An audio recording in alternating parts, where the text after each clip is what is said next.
this is Kevin for Pixavert.com. Now I've got an interesting image here. It's a glass 3D letter type and it's produced entirely in Photoshop CS5 extended using the 3D Repoussé menu. The only thing which is not produced in Photoshop is the background there. That was produced in GIMP.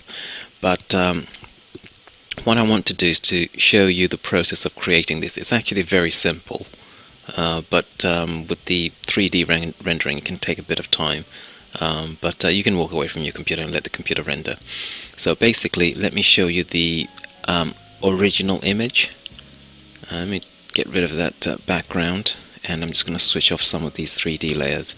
So what we've got here is the original render. Glass. You can see there the extruded, glassy looking sides of the text, and you've got the top text. You've got the top of the text there, which looks glassy. It's got nice curves in it. I suppose you could use it for an icy kind of texture as well. I'm not sure. I've given it a bevel. I'm not sure that was a good idea, but that's what I've done. We've got the bevel there, and the background is basically just an ordinary gradient, just an ordinary flat layer with a gradient overlay. So without the background, you've got just literally see-through text created in 3D Repoussé in Photoshop CS5 extended. Now I'm going to add the background, and I'm going to show you how I actually worked on this image here. I created two 3D layers, and these 3D layers sort of provide a kind of a background, dramatic, contrasting background, and both these layers are semi-transparent as well, so you need a couple of them to fully see them. Then the glass layer itself is being replicated 3 times,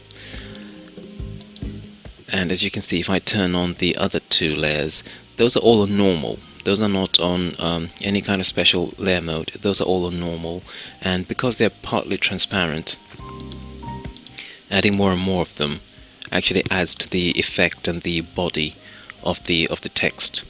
I finished everything off with black and white adjustment layer, and that adds a little bit more drama. I can't remember the exact settings that I put on that mask image. What I want to do now, and what you probably want to know, is how did I get the 3D letter? How did I get the 3D text? Now, so what I'm going to do now is to show you the procedure for creating the text, and I've put in some text, ordinary text, impact, white, very large size, 174 points, and what I'm going to do is to go to 3D Repoussé text layer, and you might get a warning that you're going to rasterize the layer. Just hit proceed, and you get this Repoussé text layer. Sorry, you get the Repoussé dialog. I'm going to do this from memory, so I'm going to put in a depth of 0.55. Scale can remain the same. We're not going to have any back inflation. The inflate has to be 90 for the front, an angle of 90, and that basically gives it a bit of a curve at the front there. And we need to add in a strength as well, but I'll do that later because sometimes it doesn't give you that option of entering that in. So I'm going to put this in as rounded.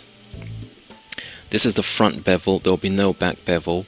And I'm going to give the front bevel a height of 1 and a width of 5.57. Now that width, that large width, and the rounded contour seems to reduce the chance of getting aliasing.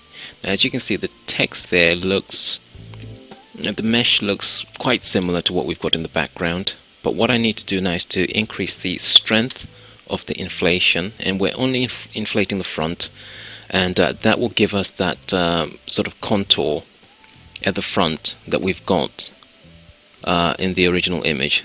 Just going to make this a little bit larger, and as you can see there, we've got the contours at the front, and that's the inflation at work there. So I'm going to go into the materials, and third line down, the first material is the one that I've chosen. That seems to work best for most applications. And then you can just go and double click on the 3D icon there, and what that does is to allow you to change the materials. Now I'm going to go to the mesh or the materials selector, and the main two are the glass front inflation material.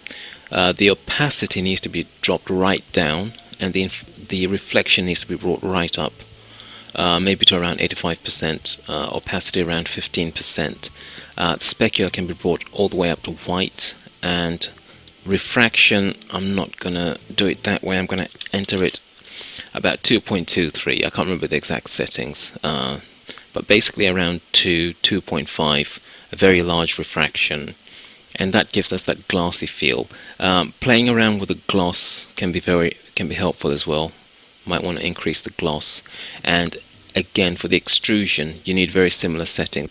What I'm going to do is to put in very similar settings for the extrusion. Very low opacity, high reflection, fairly high gloss, reasonably high shine, and again, specular is going to be all the way up there, and the refraction, again, to give it that glassy feel, fairly high refraction. The front bevel was a blue.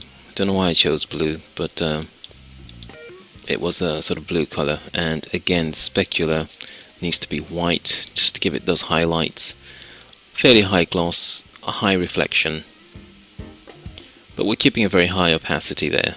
And as you can see, these sort of settings, they give the bevel a kind of a glossy feel, and that seems to reduce aliasing.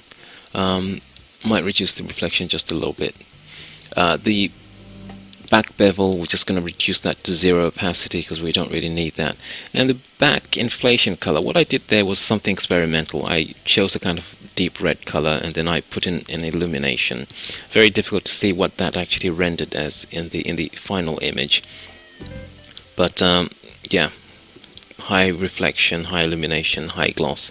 I'm not really sure whether that contributed much. I don't think I would do that again if I was going to redo the text. And that was basically it. What I'm going to do, just to go to the original and just show you what the original lights were. So these are the lights in the original one. We've got point lights, 3-point lights at varying degrees of softness, and that's necessary to bring out various types of detail in the image. Spotlight, very intense spotlight at 5.15, yellow color. Another spotlight, white, but with much less softness in the shadows, again to bring out a certain type of detail. And a couple of infinite lights, and that was it basically. And it took about 2 hours to render. If I go to the original image, this original image did not fully render. You can see here, if I zoom in, you can see there is some noise in the image, and that noise renders out with the ray tracing. The ray tracing took about 2 hours, so it still had some more time to go. And I think that really is the weak link in the chain. The ray tracing takes quite a long time, and to get the ray tracing, you just basically choose ray trace draft or ray traced final. I choose the final one. I've seen in the preferences section, in the 3D preferences, there is an option there to reduce the high quality threshold, which might be useful if you need to reduce the amount of time that it takes for ray tracing to take place. Because really, whilst it's ray tracing, you've got to go away from your computer and not use it, because it pretty much takes up 100% of CPU. And that's basically it. What I'm going to do now is to cut, and you can see the ray tracing very much speeded up. Thanks for watching.